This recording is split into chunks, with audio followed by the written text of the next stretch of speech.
चाय को माइक्रोवेव में दोबारा गर्म करने से ना सिर्फ इसमें मौजूद मिनरल्स खो जाते हैं बल्कि इसका जायका भी खराब हो जाता है, जिसमें बैक्टीरिया की पैदाइश आसानी से हो जाती है।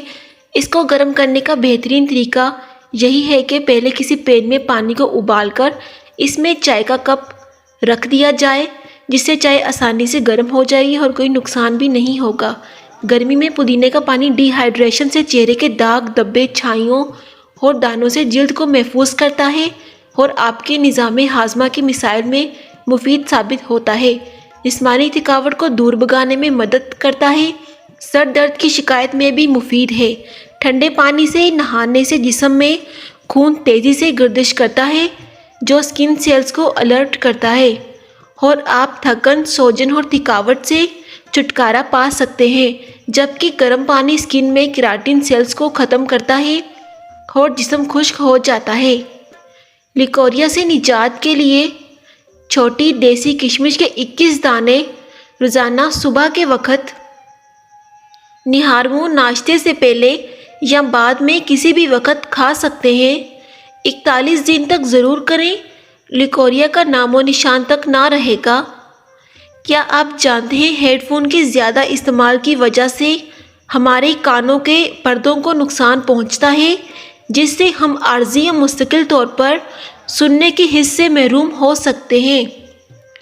इससे कानों पर दबाव पड़ जाता है, जिससे चक्कर भी आते हैं। इससे कानों में जरासीम पैदा होना, सर दर्द, कान का दर्द, कान बजना आम नुकसानात हैं। वो खाने जो दोबारा गर्म करने पर जहर बन जाते हैं।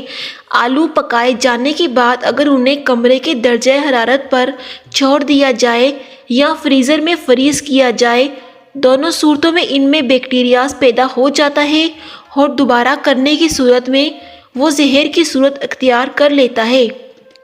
चावल भी दोबारा गर्म करने पर इनमें बैक्टीरियाज पैदा हो जाते हैं और किसी तरह भी ख़त्म नहीं होता, जो इंसानी सेहत के लिए बहुत जहरीला साबित हो सकता है। उबले हुए, तले हुए या ऑमलेट बनाए हुए अंडों को दोबारा गर्म करना इंतहाई मुज़र सेहत साबित हो सकता है। ज़्यादा प्रोटीन वाली खुराकों में नाइट्रोजन की बड़ी मिकदार भी मौजूद होती है, जो गर्म होने पर जहरीली हो सकती है और ये कैंसर का सबब भी बन सकती है। मुर्गी के गोश्त में मौजूद प्रोटीन के अज़ा फ्रिज से निकाले जाने के बाद बदल चुके होते हैं और गर्म करने की सूरत में जहरीले बनकर निज़ाम इंजाम को शदीद नुकसान पहुंचा सकते हैं। जिसको पेशाब के बाद कतरे आते हों, वो भुने हुए चने और काले तिल बराबर वज़न लेकर पीस कर रख लें। एक बीज रोज़ाना रात को गर्म दूध से लें। क्या आप जानते हैं मर्दाना दिमाग ख़वातीन के दिमाग से 10 गुना बड़ा होता है, लेकिन ख़वातीन का दिमाग ज़्यादा मौसर अंदाज में काम करता है। ज़िंदगी में इंसानी जिल्द खुद को 900 मरतबा मुकम्मल तौर पर तब्दील करती है। जो लोग ब्लड प्रेशर का शिकार हैं, अनार का जूस उनके लिए बहुत मुफीद है।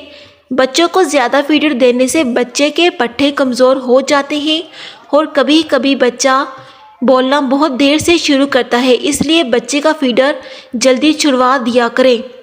हकलाते मरीज़, हकलाहट और तोतलापन के मरीज़ अगर सूरत रिमान को ज़ाफ़रान या किसी घुलने वाली स्याही से लिखकर पानी में घोलकर पिएं तो हकलाहट और तोतलेपन की शिकायत दूर हो जाती है। दही में गाजर का छिलका और अदरक का छिलका मिलाकर मुंह पर लगाने से 50 साल वाला चेहरा 20 साल जैसा नज़र आने लगेगा। गला खराब हो तो सरसों के तेल से गले की मालिश की जाए तो बहुत फ़र्क पड़ता है। 3 किस्म के लोग जिनकी मदद करना अल्लाह के ज़िम्मे है। सैयदना अबू हुरैरा रज़ी अल्लाह अन्हा से रवायत है कि रसूल अल्लाह सल्लल्लाहु अलैहि वसल्लम ने फरमाया, 3 किस्म के तमाम आदमियों की मदद अल्लाह ने अपने ज़िम्मे ले ली है। नंबर 1, अल्लाह के रास्ते में जंग करने वाला। नंबर 2, वो मुकातिब जो अदायगी का इरादा रखता हो। नंबर 3, और वो निकाह करने वाला जिसका मकसद पाक दामन रहना है।